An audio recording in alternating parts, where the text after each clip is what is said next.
A very good evening and warm welcome to Dan Really Likes Wine, brought to you by Pick and Pay, and welcome to another episode as we celebrate women in wine. We kicked off wonderfully on Monday, catching up with Claire Barnard, with Carla Hasbrook out at Seine, with Maylie Lambert and with Bubbles Highland, but a great show, loads of fun, some wonderful stories and some terrific wine. Trezin's new releases are splendid, and that Seine red in particular, the one that got 96 points from Tim Atkin and 5 stars from the Platter Collective, absolutely superb. And so a very high bar has been set for both guests and for wine going into our second episode of our Women's Month celebration, but I'm confident that we can match, if not clear it, because I've got some wonderful guests and some great wine today as we celebrate women in Chenin. And I'm very excited to be doing that because I've been doing a lot with the Chenin Blanc Association, and I love working with the Chenin Blanc community in South Africa for 2 reasons. One of them is they're just making such good wine. What South Africa is doing with Chenin Blanc is phenomenal, and that is why it is bursting its way into wine lists, banging down the doors of restaurants, and really becoming so much of a calling card for South African wine. But it's not the entire reason. It's also because I find time and again the people in the wine industry generally, for some reason the Chenin community in particular, just a really great community. People are so passionate about what they do and always a great deal of fun to hang out with, which is exactly what we're going to be doing over the course of the show today. Just before I welcome our guests, and a great collection they are, a thumbs up to the team at Robertson Winery. They dropped off a couple of bottles of wine earlier on today, which was lovely, but it's not the reason I want to congratulate them. They have got a project going, really good wine, supporting really good causes, and using money raised from their wine sales and in partnership with a couple of people, I think the Breadline NGO and the MAL Foundation, they have put together a really good library. This, I think, is Makula Primary School. It is in Robertson, and just visually it looks incredible. They put together this library. Think Wi-Fi has come in and ensured that there's internet connectivity, and it's just a terrific example of wine doing good within the community. So big thank you to Posey Hazel for notifying me of this and for showing it to me. And I love stories like this, where wine is doing good, wine people are doing good, and simply by buying wine, in this case buying some wine from Robertson, you're able to help the Robertson community, to help those who are a little less fortunate. So the next generation of young kids in Robertson with that library, it's a fabulous, fabulous initiative and a great way to kick off the show, which continues in a grapevine because we've got so many wonderful guests to talk to this evening. So let's find out who they are. You cannot do anything in Chenin Blanc in South Africa. It's just, I don't think it's even legal unless it has been signed off by the great Ina Smith, and she heads up the Chenin Blanc Association. We have also got with us Elizma Visser from Olifantsberg. We've got Corlea Fourie, regular guest on the show from Bosman, and we've also got Mariette, who joins us from Rebelle. Very warm welcome to all of you. Thank you so much for being on Dan Really Likes Wine. Oh, fantastic. Thanks, Dan. Thanks for having us, Dan. Let's start with the big boss, because I noticed the moment I said anything, you all kind of look towards Ina's picture just to say, is it okay that we talk? Is everything all right? Because she really is the quiet but firm hand behind Chenin Blanc in South Africa. Ina, we've done so much together. It's lovely to have you on the show and to be able to talk a little bit about your wine journey, because I think everyone in the wine industry knows if you mention Chenin Blanc, first you talk about Ken Forrester, then you remember he never stops talking, so you want to move on to somebody you'd rather have a conversation with, and immediately it comes to Ina Smith. How did you get into the wine industry, and then what was it that sparked this absolute love of Chenin Blanc? Hi, Dan. Thank you so much for having us on your show today. And I must agree, I just love the Chenin community. Well, the journey, I'll make it a very short story. I worked for one insurance company, or for one company for 30 years, an insurance company in South Africa, and I traveled regularly abroad. And in 1997, coming back from France, on an Air France flight, it was delayed, and we had to have a new flight on the next day, and I was sort of upgraded to business class. in the seats next to me was a couple of producers, also Chenin producers, who came back from Vinexpo in Bordeaux. And I sat, serendipity that happened, and I sat next to Irina von Holt. And you will know, maybe that was 1997, that in 1995, she produced, from 1995, she produced the blue-white bottle Chenin. So it was lucky, and we had French champagne all the way from Charles de Gaulle to Cape Town. And I decided this is great. I was busy with a management course at the UCT at that stage, but the next day I called up the Cape Wine Academy in Stellenbosch and enrolled in my first wine course the next week. And that's how it went and never stopped, really.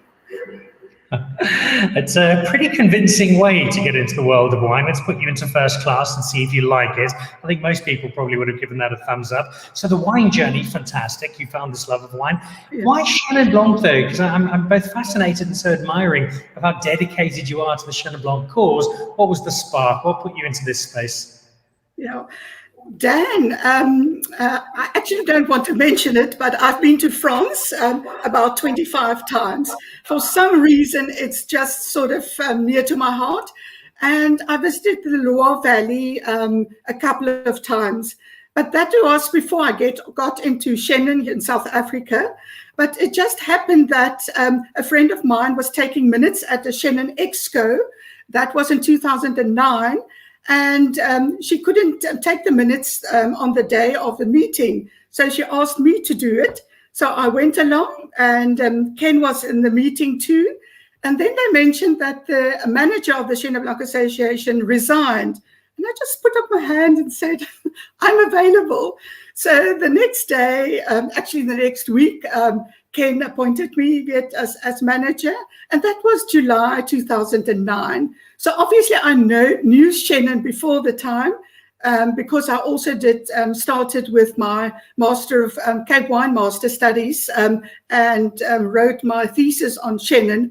But I think the in-depth journey with Chenin started when I became the manager of the Chenin Blanc Association in 2009. And I think Corlea, if I'm not wrong, one of our guests, were also on the working committee at Exco in that early years that I joined the association. Well, that makes Corlea the perfect person to sum up the impact that you've had. Corlea, there's a very self-effacing approach from Ina. She always directs all the attention towards Chenin Blanc, never takes it for herself, but she's had an enormous impact. Give us a sense of how important Ina has been to the Chenin Blanc cause in South Africa. Oh my goodness. It's a tough job having to explain just what she means to our community and to Chenin and actually wine for South Africa. I think it's one of those things where if you speak to other producers and other people in wine writing, and they actually constantly quote her when they, have so many stories about how they had connections with her, tastings with her.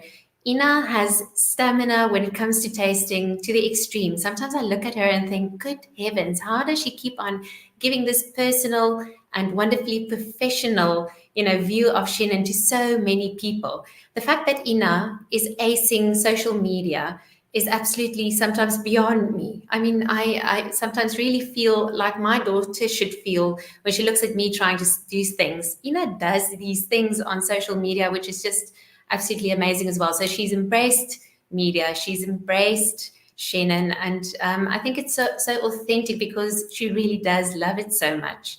So what a better way and what a better ambassador, to have somebody so committed and dedicated to the cause. And obviously we love her because she's also quite strict. When you have wine producers, we are a rowdy bunch, and she has this wonderful, firm but soft hand of keeping us on track, and working towards the cause. So she's really well equipped for exactly what she's doing for us. And she's done such a superb job, and I think we're all understanding of that and admiring of it. She is helped, though, in fairness, by the fact, Corlea, that she has wonderful winemakers like yourself, wonderful Chenin Blanc made across South Africa. And I know we've had similar conversations on the show in the past, but recap for us just briefly, if you will, why you think there is just this magic to Chenin Blanc in South Africa, and that it's elevated into this space where it's suddenly right at the top of the South African wine offering. For all of us, I think it's a very personal and different story. So for the breeder kloof makers, and they're going to tell their own story, but for me, it was this very early on knowledge that if you work with Chenin Blanc, it just gives you all of these opportunities to express itself. Sometimes you think about more aromatic, wines which have a very distinct expression. But when you think about Chenin, it shows its provenance, where it's planted. It shows the cellar and the people who works with it and their intention quite well as well. The other thing is that there is this wonderful stock of old vines, beautiful new plantings, and it's so adaptable, and it does so well in so many different places that there is just this wonderful basket of fantastic Chenins and winemakers who are so passionate in showing that story. So for me, it was just this, when you put your heart behind something and it gives you back tenfold what you're giving it. Chenin is like that. It's so generous. And I think the more it gives, the more you give. And I think that's where Chenin has brought us. And I think that's why so many people are falling in love with Chenin, or falling in love with Chenin again, because there was a stage where Chenin didn't quite fit into this space, and it wasn't as revered as it is now. But it's people like you, Corlea, have done such a great job, as it is people in the breeder kloof, who I think have really made Chenin Blanc their own. Mariette, following on from Corlea, the idea of this Chenin grape being one that gives back so much, it's giving so much to the breeder kloof, and I think you guys have made it something of your hallmark. Give us a sense of why it's so special to you as a winemaker, but also to your particular part of the wine world. Chenin Blanc is planted quite widely in the breeder kloof valley. So it's the most planted white variety in the breeder kloof. So and we always tell the people it's the die boerse druif. It gives nice tonnage, but with not lack of complexity, and you can do a lot with the grape. Like you can make dry still wines, you can make sweet wines, dessert wines, sparkling wines. So you just have a lot of opportunity with Chenin Blanc. So that's why I love it. And it's very clear to see it's something that is reflected in all of our guests today. Before we go into the wine itself, tell me a little bit, Mariette, about your wine journey and how you found yourself into this space and what it was about wine that really caught your attention.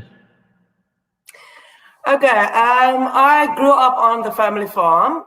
The oldest of 4 daughters, no sons, and I'm the oldest grandchild of my grandfather, which is Peter Stofberg. So I grew up driving around with him in his bakkie to the various cellars where he was the chairman at. He was also a winemaker, so I got my love for wine from him. My first cellar experiences and the smells of a cellar, everything I experienced with him. And then, my dad is the farmer on the farm still. So he asked me to select the best grapes because he's farming for a while now and he knows where the best blocks are. So it's quite easy for me to work with nice grapes, and then it's easy in the cellar. So that's where it started. Is I grew up on the farm, and then I went to study in Stellenbosch, and then afterwards I was at Fairview, and I went to USA, and I was winemaker at Stofberg and Sons, and then I decided no, I want to do this from our grapes, our special grapes on our farm, because all the grapes normally goes to the co-ops, and then it gets blended with other grapes, and you never know what your specific block can do, unless you can make it wine on its own. So that was my mission, and that's my passion, to make a wine from a single vineyard like this Mariette Chenin Blanc. Which is exactly what you've done, and we're going to be tasting it very shortly. Elizma, let's find out your story in a similar vein. How did you find yourself into wine, and what was your spark? What was your moment that said, "This is what I really want to be doing"? Hi, yeah, it's a bit of a different story. So I got into it from a plant-based love. So wanted to do nature conservation before getting into vineyards. So everybody knows vineyards are my passion, and currently I manage all the vineyards at Olifantsberg.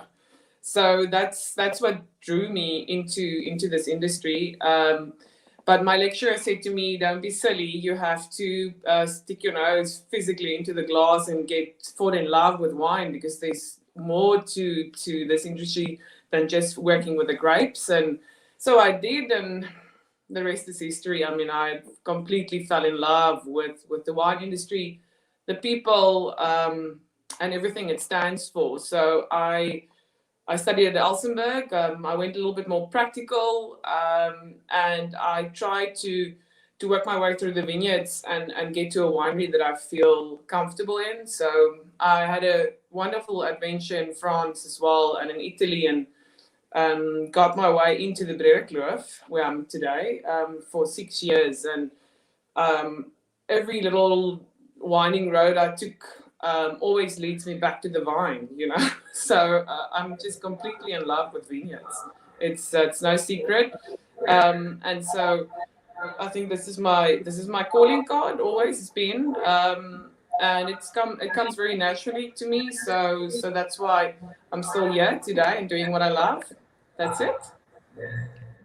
So it's almost as though you're as much a farmer, really, as you're a winemaker, and clearly relishing the two roles.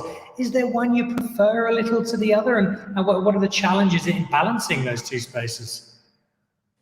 Well, I've always made the joke, so if I farm well, I don't have to work so hard in the winery, because then the grapes are good. So I follow a very natural process. So I almost guide my grapes through. And for me as a farmer, it's a huge compliment when my wines are as is that I find in the vineyard. So there's vintage differences, and we deal with that as winemakers. But I'm very fortunate in my situation that I'm in a small winery that I can do both.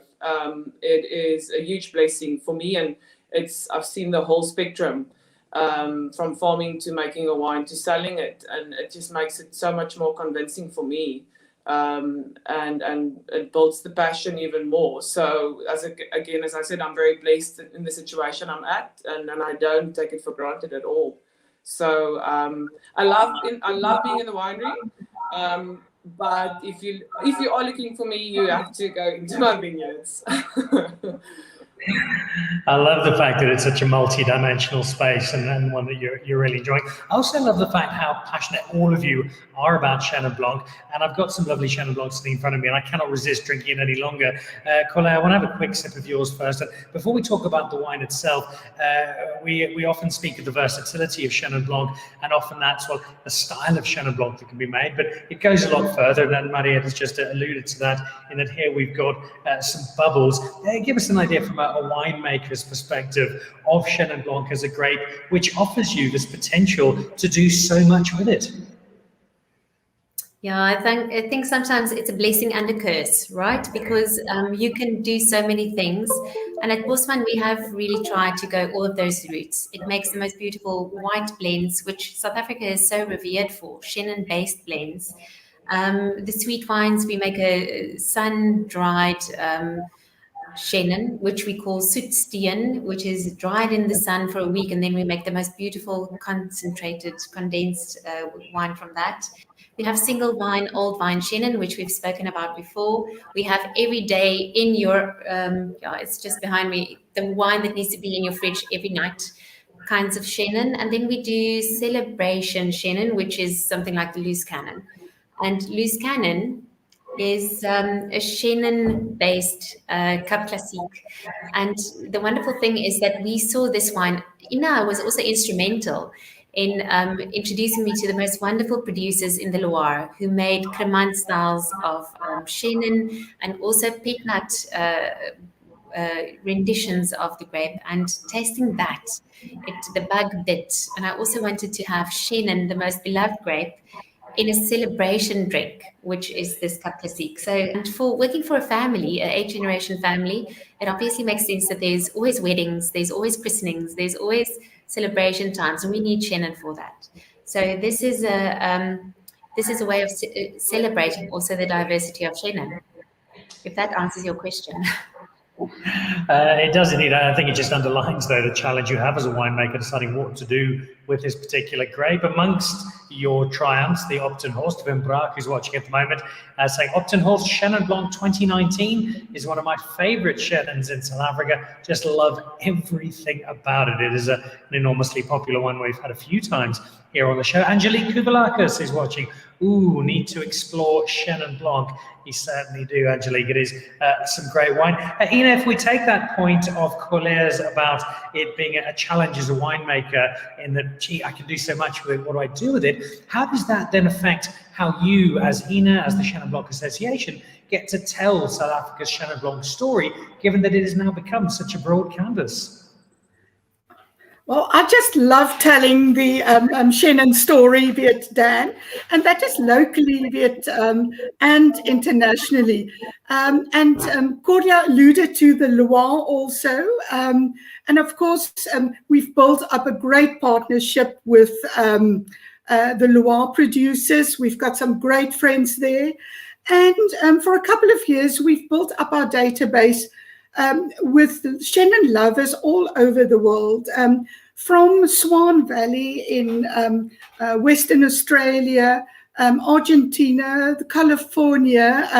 There's a couple of producers, and I keep in touch with a lot of influencers or journalists around the world. I incidentally got an email this morning from Australia, people doing a masterclass on Monday.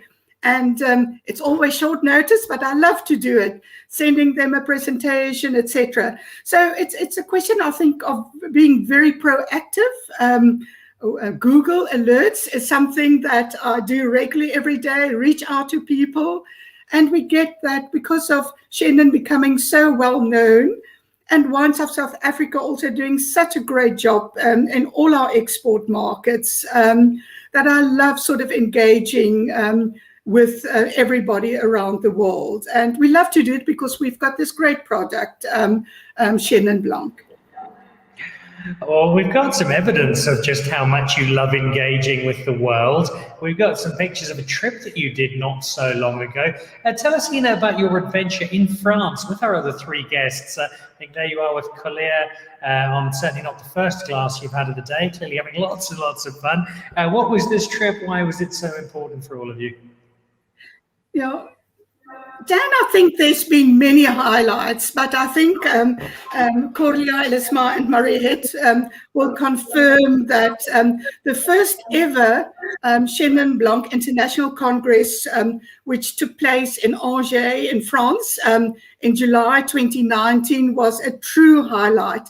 Not only the 3 days of conference in Angers, but also after that 2 or 3 days that we spent some time in the Loire Valley with producers.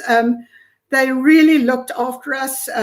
Moulin Touché, for example, gosh, I think I still have tears in my eyes. They're opening wine, their special late harvested sweet Chenins, each from each decade for us.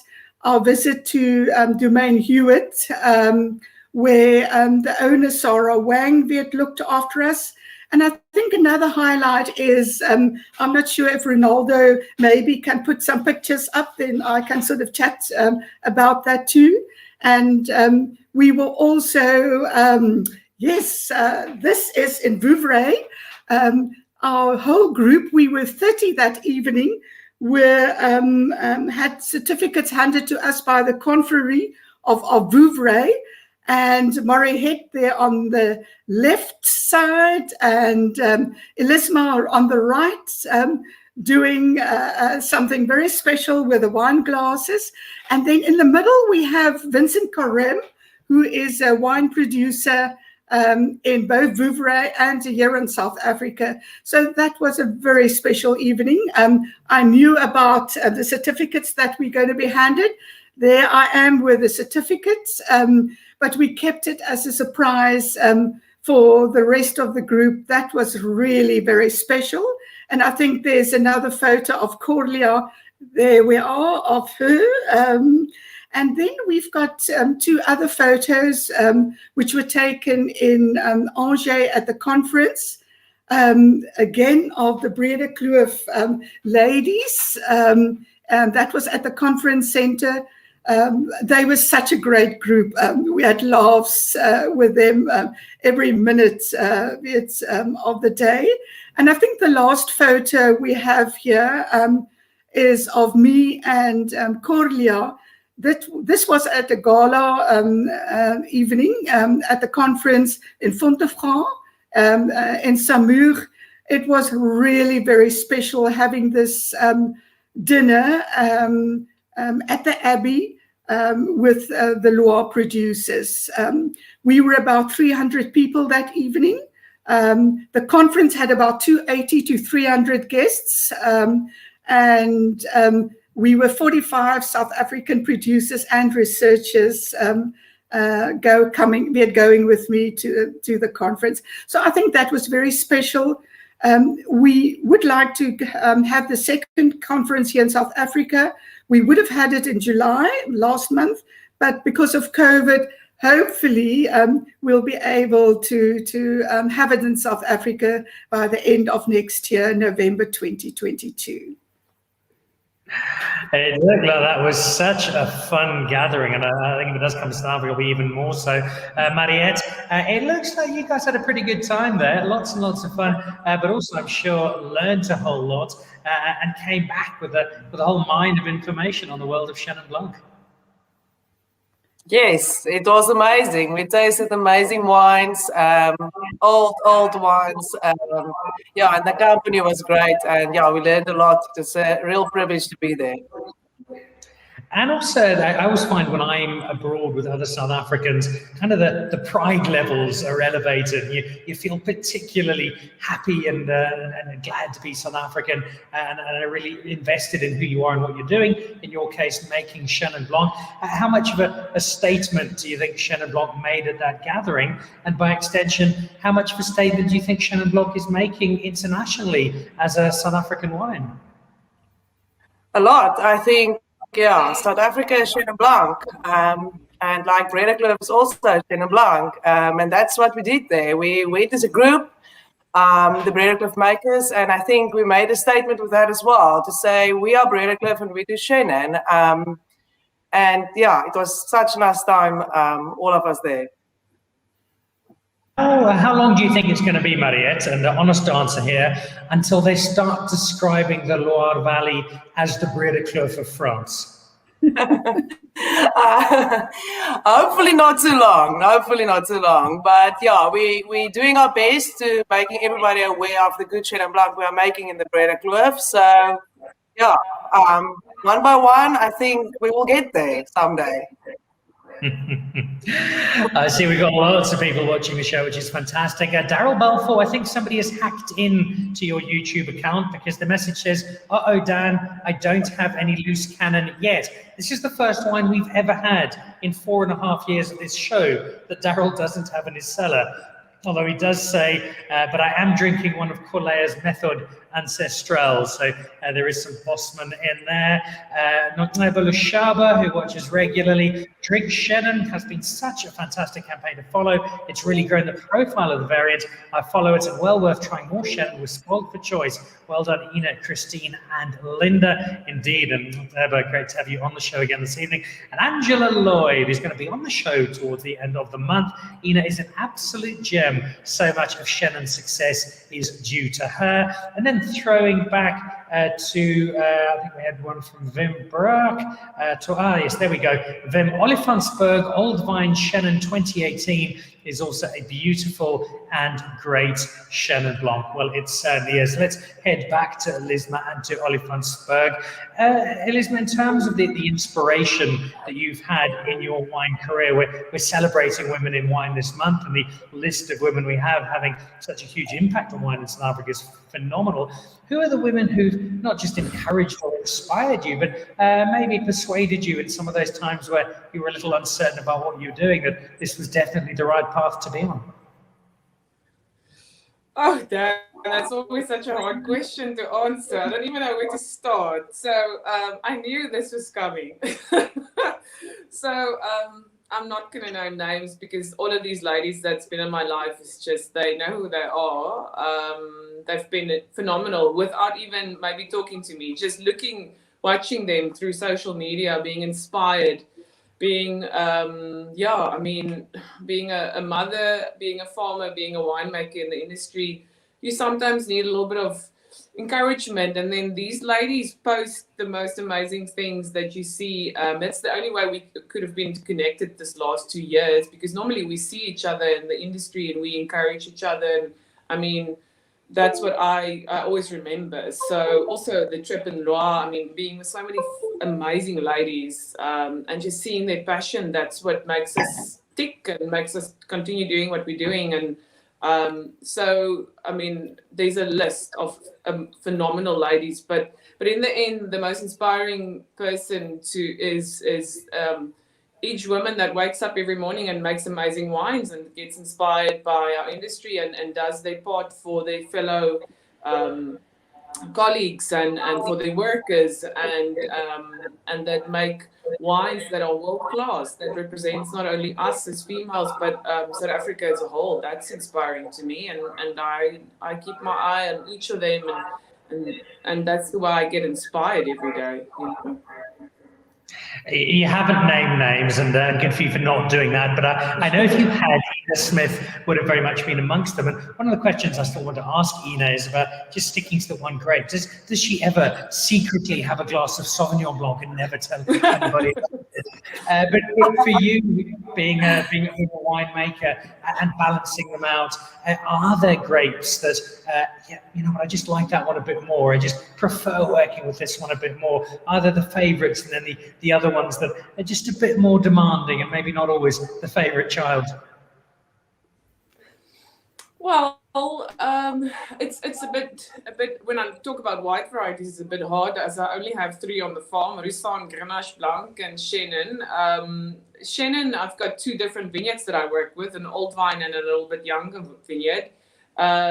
We actually are currently pruning the old vine, and the farmer said to me this morning, this is, so I said to him, I'm going on the show, we're talking about females and Chenin, and it's so cool. And so he said to me, I really feel that this block of old vine Chenin is like an old lady. I was like, what are you talking about? And he said, she's so full of energy some days, and then she doesn't want to listen to us, and then she's a bit obnoxious. And I'm like, that is not what I want to hear before I go into a show like this, But my favorite variety, hands down, is Roussanne. But you need to really get into that variety to get to know it. Where Chenin is who it is. Corlea said it. You get so much amazing feedback, or translation from what you put in, you get out. So for me, Chenin is a wonderful variety to work with. The other whites are sometimes a bit more tricky to really get to the root of it. But hands down, Roussanne, my favorite.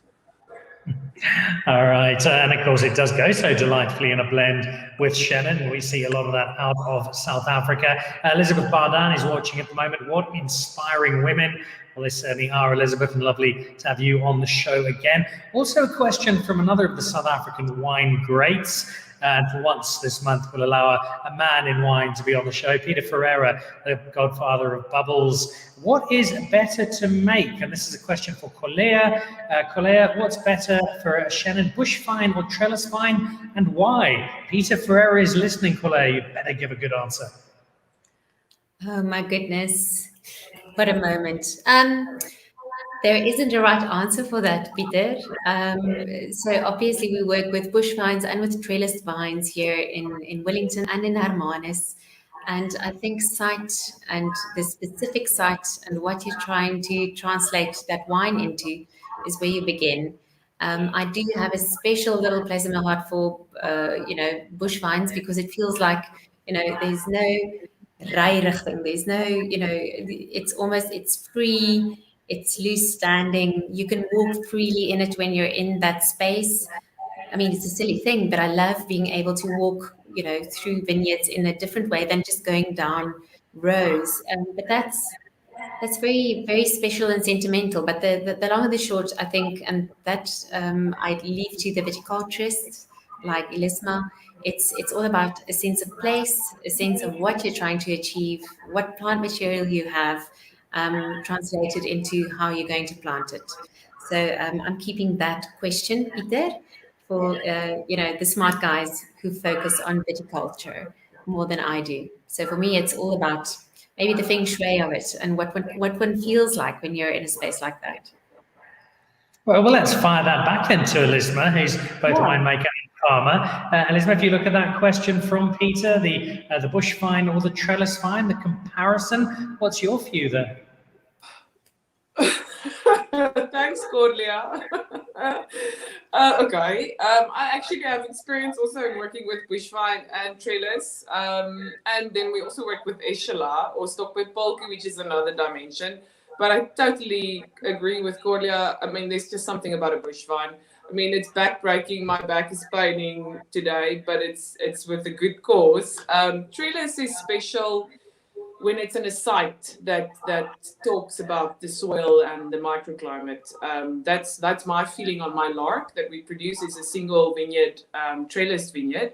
But the old vine Chenin that we make is a 40-year-old bush vine, and a bush vine has a different microclimate inside than a trellis vineyard, so it creates a different environment for the grapes to ripen in than a trellis would. You can manipulate a trellis vineyard more than a bush vine. A bush vine is what it is. You can break leaves and stuff, but normally we work very naturally with bush vines. So we try and stick to our guns, and we try and keep the basket open in the middle and trying to let the bunches hang maybe a little more in shade when it's a warmer area, or break a bit of leaves when it's in a cool area. But in the end, I think trellis vineyard a little bit more manipulated depending on where you are. Bush vine, we normally work with a natural structure as it is, and there's a feeling that the bush vines have a little bit more mystique about it than a trellis vineyard. That's my own take on it. It's a fairly comprehensive analysis there from the farmer who doubles as the winemaker. Mariette, throw in your opinion there to complete the trio, stemming from that original Bubbles question of trellis versus bush vine.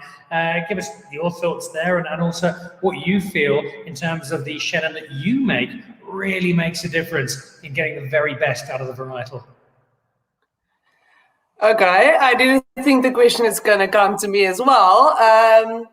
Yeah, I only work with trellis vines. So for me, yeah, it's more the site rather than being trellis or bush wines. There is something special about the bush wines, but I think it's more about heritage. I think if the vines are in balance, yeah, it will show in the wine. So it doesn't really matter if it's trellis or bush for me. Yeah, what was the question? Do I need to talk about my wine now? I can't remember. Yeah, maybe just follow on. You make some lovely Chenin, which we're going to be tasting in a moment. What for you, where you are, what allows you to get the very best out of your Chenin and to make the Chenin you really want to deliver? Okay, so we are in the middle of the Bredeklo Valley. In the center, we've got a lot of sun. So I've got a lot of fruit and complexity in my wine. Yeah, and we are surrounded by these beautiful mountains, and then the cool night air gets trapped in the valley, like in the center of the valley. And that helps to retain our acidity in our wine. So that's what I think which makes my wine special, is the complexity and the fruit expression. It's full-bodied, but yet elegant with a nice crisp acidity. I hope that has answered the question there for Mr. Ferreira. Question raised there by Daryl Balfour. Bubbles Ferreira must have his eye on making a Chenin MCC. Don't give away your secrets, Corlea. We'll dive into these bubbles properly in just a second. I see the Winership Wines UK team selling lots of South African wine over in the UK. Hello from London, and following up with huge Chenin fans. Yum. Well, we're glad you are, and thanks for watching and supporting. And Corlea replying, even though she's on the show, having time to reply to Peter. Peter, it's a discussion for a glass of wine. You're invited. Why do I think that means more than just one glass of wine? All right, before we dive into the details of these wines, let's head back to Ina. Ina, I must ask you that question that I alluded to when speaking to Elizma a moment ago. There is a rumor. I don't have pictures, I don't have video footage, I just have second-hand information that you were spotted at a cafe in Gordons Bay 4 years ago drinking a glass of Grenache Blanc. Is that true, Ina Smith? Have you been cheating on Chenin Blanc? I was waiting for you to come back to me on that question, Dan. No, I must admit, because of my work, I drink 90% Chenin Blanc. But, you know, I never get tired of this variety because of the versatility. Every wine is different. We tasted 144 Chenins at our recent Chenin Challenge, Top 10 Challenge of 2021, and each wine is different. So 90% Chenin, but if I drink something else, it would be most probably be a Riesling. It is not one of the parents of Chenin Blanc, although Ken Forrester pushes for that it is, maybe in the long past history. And something that I really enjoy also in a red is a Pinot Noir. So now and again, once a month, I do drink another variety. And then washes it down with 3 bottles of Chenin Blanc just to be sure. I think I know where Ken Forrester is going with his comparison, because if you taste some of his old FMC, particularly on the nose, you do get that gasoline, that diesel that suggests a Riesling, when in fact it's a Chenin. And I'm sure Daryl Balfour and Angela Lloyd, who both know Riesling far better than I do, will be able to attest to that particular comparison. Let's dive into the wine. And as we mentioned, Ken Forrester, Corlea, when you sent me the note that you wanted to send me Chenin Blanc bubbles, thought, no, here's somebody else who's been conned into trying to make Cap Classique out of Chenin Blanc, because Ken Forrester insists that every wine, including Cabernet Sauvignon and Pinot Noir and Shiraz, should actually be made out of Chenin Blanc grapes. But I think I also knew, well, gee, if Corlea Fourie is making this, it must be something quite special. It is the loose cannon. Talk us through the name and then explain why you can make Chenin Blanc into bubbles and what we've got in this particular glass. Yes, so loose cannon has everything to do with, you know, the fact that we all know somebody like that. You know, the name really brings out, you know, somebody that you're thinking about. But the fact of the matter is, the first vintage that we made of this wine was such an easy. If this wine was like citrus, it would be one of those easy peelers. The amount of the gas in that bottle of wine was so much that if you try to open it, it actually just opened itself. And then somebody said, you know what, it's like a loose cannon, and the name stuck. We loved it. Chenin isn't a loose cannon. Sometimes it's quite precise and it's quite elegant. In this case, I actually think it is such a proper Cap Classique. It went through the whole process, harvested in 2017 vintage. Actually spent some 6 months in barrel, from there in tank on the lees for another 8 months, and then 42 months, in bottle for its second fermentation. I think the first rendition of this wine was in 2008. We followed it up in 10 and 12, and then we had this slight little bit of a sabbatical up until 2017. We just had so much, to celebrate going forward that we said, let's just make a Chenin to celebrate again in MCC or a Cap Classique style. Chenin brings beautiful properness, the softness of the mousse, just how delicate it is. You have alluded to the fact that we do method ancestral, and sometimes it's, a pet nut, but having the opportunity to have Chenin Blanc on lease and to see Chenin and its ageability in this very specific way is very special. I think it's something that we underplay. The fact that Chenin has this ageability to it, the fact that we went to France to be able to see those very, very old wines. I really look forward, to that point in time when people start looking at South African Chenin Blancs and old South African Chenin Blancs and just see how, there's just this treasure of that lying ahead of us. So, even as a young wine industry, even although we're an old industry, I'm looking forward to the day when people see what Chenin Blanc does when it becomes older. And Cup Classique is a wonderful way of almost seeing that in real time, where you have wine on lease and the extended period in bottle. It's spectacular. So I really enjoy this wine, and I really hope it's not a wine that you've tasted before, I think. So I thought that we'll mix it up and send you something that you haven't had before. I didn't think there was any Bosman I hadn't tried, and I've regularly broken into your cellar and tried to make off with all sorts of wine. I haven't had it. I'm very, very glad I haven't. It proves Ken Forrester's assertion that you can certainly make fabulous Cup Classique out of Chenin Blanc. He has a sparkle horse. This is the loose cannon, and it's just another underscoring of the brilliance of Corlea as a winemaker. So our first wine is down. As we move on to Mariette, the name I want to check in with you in just a second, but a question from Winership Wines UK. So Mariette, perhaps you can answer this one for us. When to oak Chenin and when to not, and why? Thanks. Response, please, Mariette. Hi. There's no rules with Chenin. You can. It's the winemaker's choice. So both is different styles. So if it's harvested a little bit earlier, I would not oak it because you need a little bit more fruit and a little bit higher alcohol for the wood to be supported.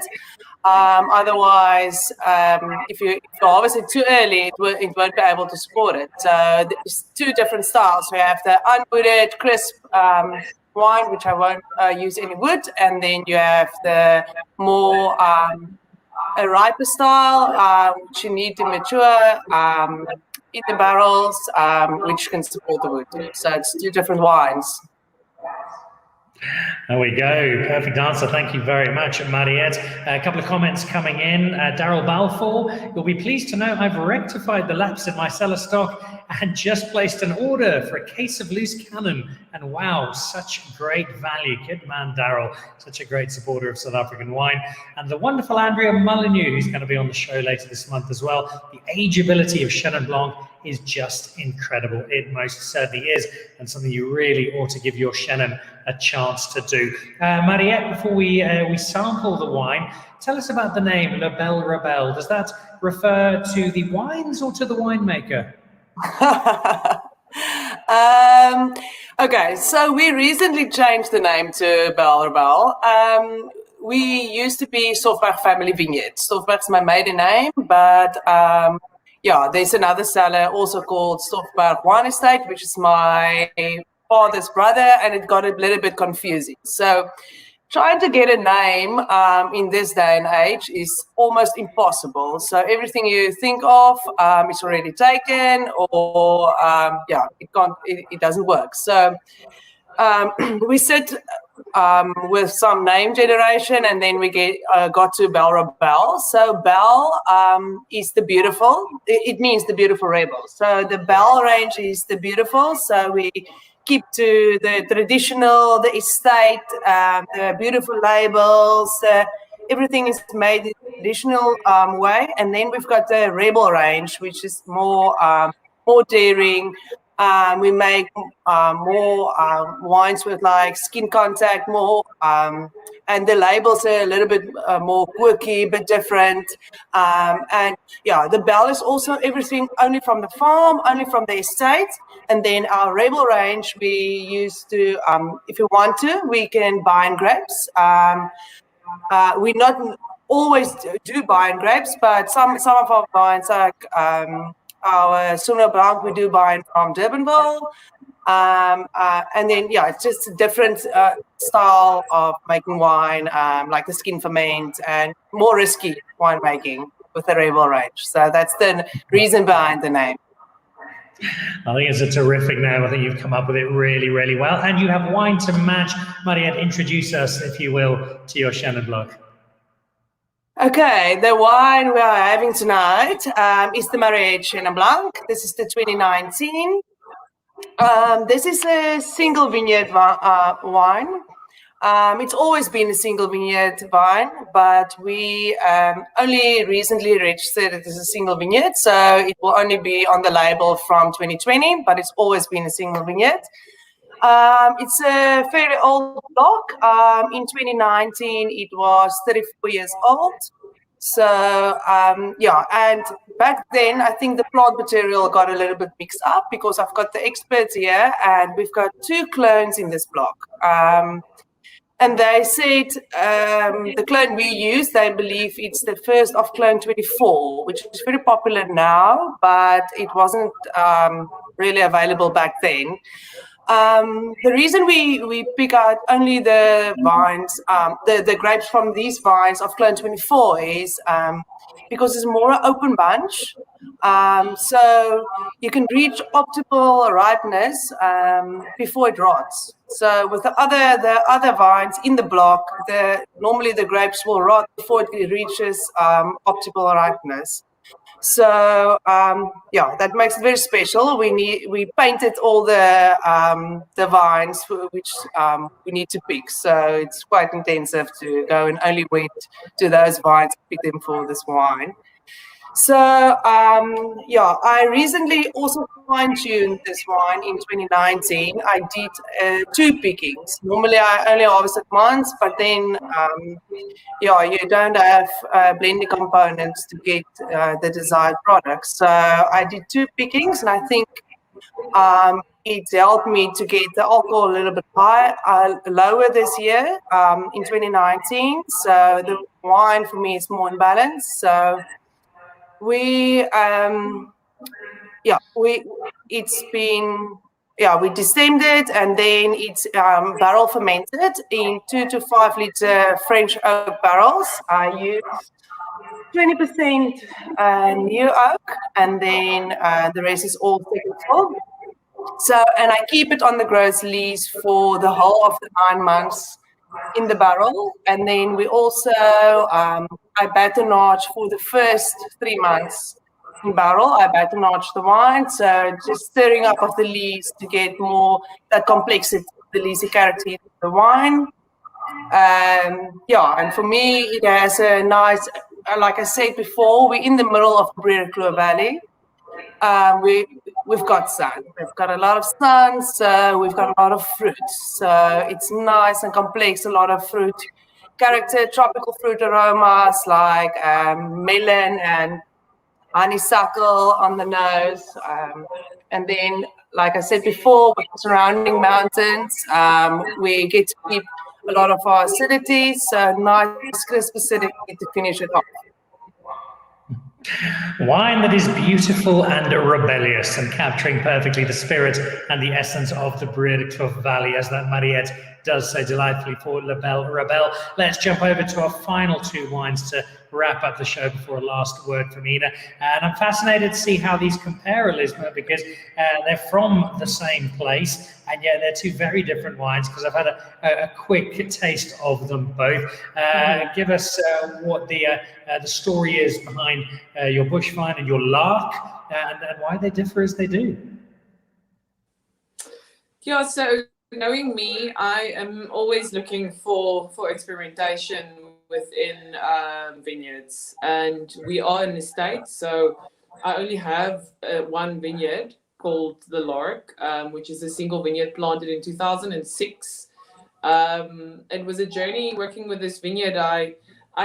I really got into Chenin only a few years ago because my head was stuck in Roussanne and Grenache for so long, because that's my full-on focus. But then Chenin came along, and as she does, she kind of wraps you up and takes you with her. So what happened is I fell in love with this block. It is a rebellious block, not to put anything else, but it's the vineyard that buds first on the farm on the 1st of September out of the blocks, and then all of a sudden just kind of says, okay, what, I'm taking a break. And then it's like, okay, fine. It's the last grapes I pick on the farm in terms of white, so the longest hanging time. So there was a bit of a love-hate between me and her, and then I kind of understood that she just wants to be left alone. I always talk about a vineyard in a female sense, sorry. It's just a thing. And so the LARC basically happened only in the first year was 2017. It was one of our most special ever wines I've ever made, and I've got so many friends that would definitely vouch for this. But the approach was to show its place and to show the fact that it's so unique within the Brede Kloof. There's nothing like it.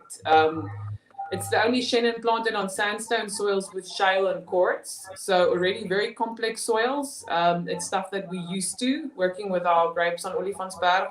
So I'm used to the taste and the complexity that I get from the vines and from the grapes. And so the approach is pretty much Fourie, which is big format, to really respect the fruit and then have a small component of new oak to bring tension to the wine, because there's a lot of tension in the vineyards already, as you can listen to my story, between me and the vineyard and also in the soil. So I wanted to even bring that tension even more to the front.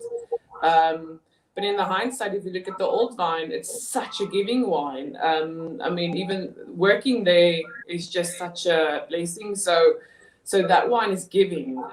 It's open, and it's the Brede Kloof. It's alluvial soils, so it's pretty much water-moved soils from an old riverbed. A meter down, you've got huge river pebbles. So it's quite different. I mean, if I can show you, I wish I could show you the soil samples. The soil is light and airy, and there's a lot of water movement. So the wines tend to be less fussy, a little bit more open, as I said, way more fruit pronounced, but a beautiful mouthfeel and an incredible acidity, as Mariette said. I mean, the valley floor has such bright acidities, but it's a different kind of acidity that you would find in cool climate areas like Elgin or Elim, or even the Swartland kind of granite type of acidity. So it's a little bit of more softer acidity, but it brings brightness and to the wines. So that's why I love doing both wines. And that's why I fully believe in terroir. That's just, if you buy these two wines, you would understand the passion for site. That's it, in one area. And I think as we wrap up the show, that is such a nice way to bring this conversation to a close, because it shows just how much there is to do with Chenin Blanc, how much fun you are clearly having with it, and your fellow Chenin Blanc makers, and what capacity there is for this particular grape to charm and to delight in so many ways. Just before we say goodbye, Chor, let's go back to Ina for one last word. Just very quickly, Ina, as the global force behind Chenin Blanc, looking forward, what can we expect? What would you like to see happen? What is the immediate future for South African Chenin Blanc? Yes, Dan, I think very shortly that Chenin Blanc, as is, already offers something very unique to everybody, and is probably the most effective driver of our industry. So we can just go forward. Thank you so much for having us on the show. It's wonderful. I hope on Monday everybody have a beautiful, lovely Women's Day, and remember to drink Chenin, every day. Thank you, Dan. Well, thank you, Ina. Thank you, Corlea. Thank you so much to Elizma and to Mariette. Guys, to all of you, been an absolute pleasure having you on the show and being part of it. Not just sharing the Chenin Blanc story, but sharing your stories as well as part of what started out as Women's Month. I'm starting to think that every year is actually Women's Year in South African wine, because the industry is clearly being driven by such incredible women across the board. So thank you to all of you. Keep making amazing Chenin Blanc, and in return, I promise that I will keep drinking it. Thank you. Cheers. Cheers. Thanks, Dan. Thanks, Dan. Thank So there you. we go. Such a great collection. Ina Smith is a national treasure. We should be naming roads and bridges and mountains after her. She's fabulous. A Corlea regular on the show and in Wellington making terrific wine. And part of that Brede Kloof collective, Elizma and Mariette, just two of the brilliant winemakers out there. So to all four, thank you so much for being part of the show. And Women's Month continues. Next Monday is Women's Day. So what does our lineup look like? Well, Siobhan Thompson heads up Wines of South Africa. Siobhan will be joining me on the show. Chipang Golisana, one of South Africa's top wine writers, also on the show. She will be joining me. Irene will be joining me. Irene de Fleureau from La Brie. I think she's the CEO, the farmer, the winemaker, drives tractors, does just about everything down at La Brie. Wave Colson will be joining me from Element House, one of South Africa's top sommeliers. And then Katie Bailey, who heads up wine at Pick and Pay, joining us as well for a slightly different perspective on the world of women in our wine industry. Lots of comments coming through there. Helen Nichol, my dear mum, great show. Thanks, mum. Winership Wines UK, thanks, ladies. Echoed, and Daryl Balfour, fascinating show tonight. Thanks, Daryl. Thank you for always being such a great supporter. Look out also, if you haven't seen it already, for our show with Jocelyn Hogan-Wilson. That's online on our various platforms as we take some of her wine and tell her story of leaving Eastern Cape to play tennis in Texas, but ending up as a winemaker in South Africa. And next week, we go behind the scenes with the team at Boschendal and meet three incredible women who helped put together an enormous, but very successful estate. That is Dan Really Likes Wine for tonight, brought to you by Pick and Pay. Thank you so much for joining us. Have a wonderful wine drinking weekend, and we'll see you back on Monday. Goodbye.